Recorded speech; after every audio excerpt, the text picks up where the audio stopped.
दोस्तों, आप सभी का फिर से टीवीएल कोचिंग के इस यूट्यूब चैनल में बहुत बहुत स्वागत है।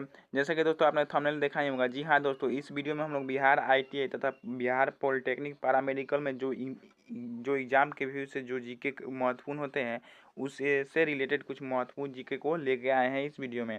तो आई होप आप इस वीडियो को अंत तक देखिएगा। और हाँ दोस्तों, यदि आप हमारे चैनल पर नए हैं और अभी तक हमारे चैनल को सब्सक्राइब नहीं किया है तो प्लीज़ हमारे चैनल को सब्सक्राइब करके बेल आइकन को ऑन कर लीजिएगा, ताकि हमारे आने वाले हर वीडियो का नोटिफिकेशन आप तक जाएगा और आप आसानी से हमारे हर वीडियो को देख पाएंगे। तो ज़्यादा बात ना करते हुए अपने वीडियो को आगे बढ़ाते हैं और देखते हैं हमारा फर्स्ट ऑफ ऑल आज का प्रश्न क्या बोल रहा है। तो यहाँ पे देखा जाए तो first of all first question यहाँ पे बोल रहा है कि किसको स्वामी विवेकानंद ने शेरनी, टैगोर ने लोकमाता एवं अरविंद घोष ने अग्निशिखा कहा था। तो ये जो था दोस्तों, आपको यहाँ पे सरोजिनी नायडू को स्वामी विवेकानंद ने शेरनी बोला था, टैगोर ने लोकमाता बोला था और जो अरविंद घोष थे वो अग्निशिखा बोले थे। तो यहाँ पे ऑप्शन नंबर बी जो है आपका सही उत्तर हो जाएगा, सरोजिनी नायडू सही उत्तर होगा। और बात करें सरोजिनी नायडू की तो ये भारत की प्रथम राज्यपाल बनने वाली महिला में ये थी। तो यहाँ पे इसको भी याद रखिएगा। तो भारत की प्रथम महिला राज्यपाल जो थी आपका कौन थी?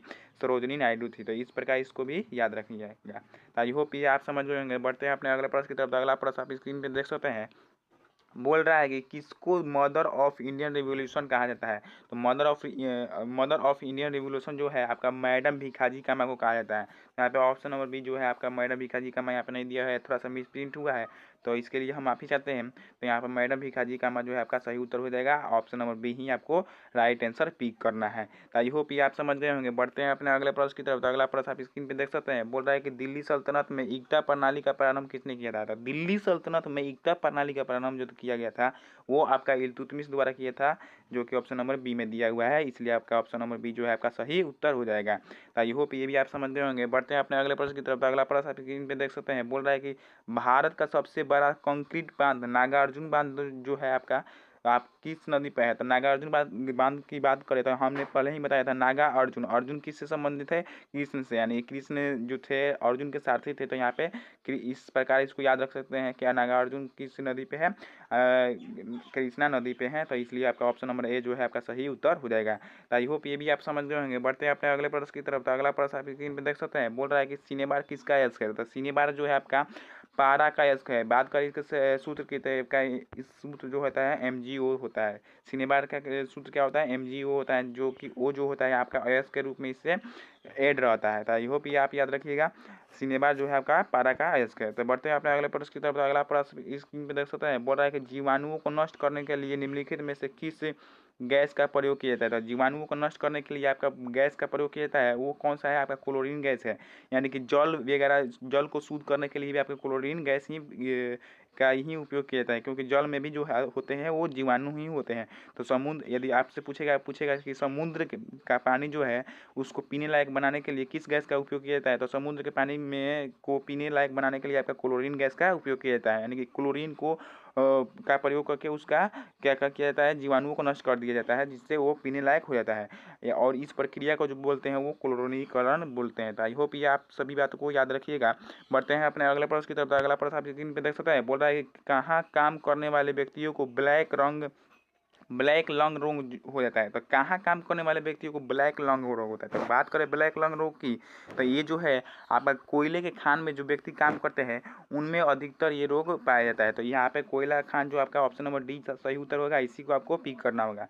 तो इस प्रकार इसको याद रखिएगा। बढ़ते हैं अपने अगला प्रश्न की तरफ। तो अगला प्रश्न आप स्क्रीन पे देख सकते हैं। बोल रहा है कि निम्नलिखित में से ऑक्सीजन मिश्रित वन निष्क्रिय गैस कौन सी है जो अवरोधित श्वसन से पीड़ित रोगियों को दी जाती है। तो अवरोधित श्वसन से पीड़ित रोगियों को जो है आपका ऑक्सीजन से मिलाकर आपका हीलियम को दिया जाता है। यानी कि ऑक्सीजन में हीलियम को मिलाकर दिया जाता है। बात करें हीलियम गैस की, तो हीलियम का उपयोग आपका हवाई जहाज के चक्के में जो गैस भरी जाती है उसमें भी किया जाता है। यानी कि हवाई जहाज का पूछ देगा कि आपके कि हेलीकॉप्टर वगैरह या हवाई जहाज के चक्के में किस गैस का उपयोग किया जाता है, तो आपका हीलियम गैस का उपयोग किया जाता है। क्यों? क्योंकि ये काफ़ी हल्का गैस होता है। तो आई होप इसको भी आप याद रखिएगा। बढ़ते हैं अपने अगले प्रश्न की तरफ। अगला प्रश्न आप स्क्रीन पे देख सकते हैं। बोल रहा है कि अम्ल वर्षा जो है वनस्पति को नष्ट कर देती है, क्योंकि उसमें क्या होता है?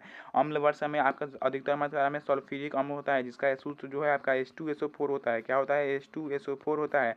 इसको आपको याद रखना है। सल्फ्यूरिक अम्ल के कारण ही आपका वनस्पति नष्ट हो जाते हैं, पर्यावरण असंतुलित हो जाते हैं। बढ़ते हैं अपने अगले प्रश्न की तरफ। अगला प्रश्न आप स्क्रीन में देख सकते हैं, बोल रहा है कि एरोसोल का उदाहरण है। तो एरोसोल जो है आपका धुआं का उदाहरण है। बात करें एरोसोल की, तो एरोसोल का आपको कोलाइडी विलियन भी कहा जाता है। क्या कहा जाता है? कोलाइडी विलियन भी कहा जाता है। तो इस प्रकार इसको भी आप याद रख सकते हैं। तो आई होप यहाँ पे ऑप्शन नंबर सी जो है आपका सही उत्तर हो जाएगा।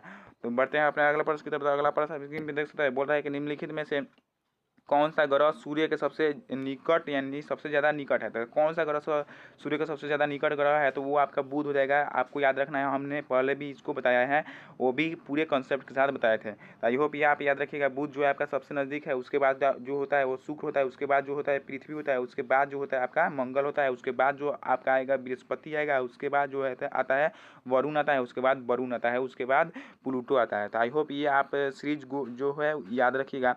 बढ़ते हैं अपने अगले प्रश्न की तरफ। तो आप अगला प्रश्न स्क्रीन पर देख सकते हैं, बोल रहा है कि साहित्यिक कृतियों के माध्यम से भारतीय स्वतंत्रता संग्राम सेनानियों को सबल सहयोग देने हेतु राष्ट्र कवि की उपाधि मिली थी। यानी कि किसको राष्ट्र कवि की उपाधि मिली थी? मेन यहाँ पे थॉट यही याद रखिए कि राष्ट्रपति की उपाधि यानी राष्ट्र कवि की उपाधि जो थी वो किसको दी गई थी? तो वो आपका मैथिली शरण गुप्त को दी गई थी। यहाँ पे ऑप्शन नंबर ए जो है आपका सही उत्तर हो जाएगा और इसी को आपको पिक करना होगा। तो आई होप ये आप याद रखिएगा। बढ़ते हैं अपने अगला प्रश्न की तरफ। अपना अगला प्रश्न स्क्रीन पर देख सकते हैं, बोल रहा है कि निम्न में से किस ट्रॉफी यानी कप का संबंध फुटबॉल के खेल से है? तो बात करें ऑप्शन ए की, तो ऑप्शन ए जो है आगा खा कप जो है आपका हॉकी से संबंधित है।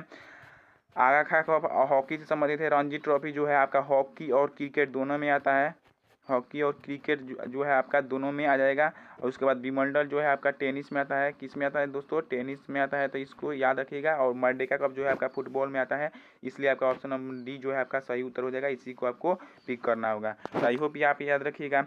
बढ़ते हैं अपने अगले प्रश्न की तरफ। तो आप अगला प्रश्न स्क्रीन पर देख सकते हैं, बोल रहा है अगला प्रश्न कि बांदीपुर टाइगर रिजर्व जो है आपका किस राज्य में स्थित है? तो बांदीपुर टाइगर रिजर्व हमने पहले ही बताया था, बांदीपुर आपका कर्नाटक राज्य में है। इसको याद रखिएगा, ये एग्जाम के व्यू से काफ़ी इंपॉर्टेंट है। एग्जाम में काफ़ी बार रिपीट हुआ है और न ही IIT बल्कि आपका DLED वगैरह जो है आपका इंट्रेंस एग्जाम होता है उसमें भी ये काफ़ी बार रिपीट हुआ है क्वेश्चन। तो इसको आपको याद रखना है, क्योंकि ये साउथ इंडिया में है इसलिए यहाँ पे ये काफ़ी इंपॉर्टेंट हो जाता है। तो इस प्रकार इसको आपको याद रखना होगा। बांदीपुर टाइगर रिजर्व जो है आपका कर्नाटक में स्थित है। तो आई होप ये आप याद रखिएगा।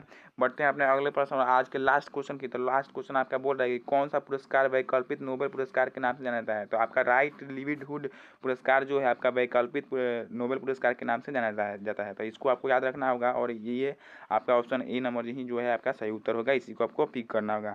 तो आई होप आशा करते हैं कि आपको ये 15 क्वेश्चन काफ़ी अच्छा लगा होगा और इससे कुछ महत्वपूर्ण जानकारी मिली होगी और आपको एग्जाम के व्यू से ये काफ़ी इंपॉर्टेंट है। तो इसको आपको याद ही रखना है।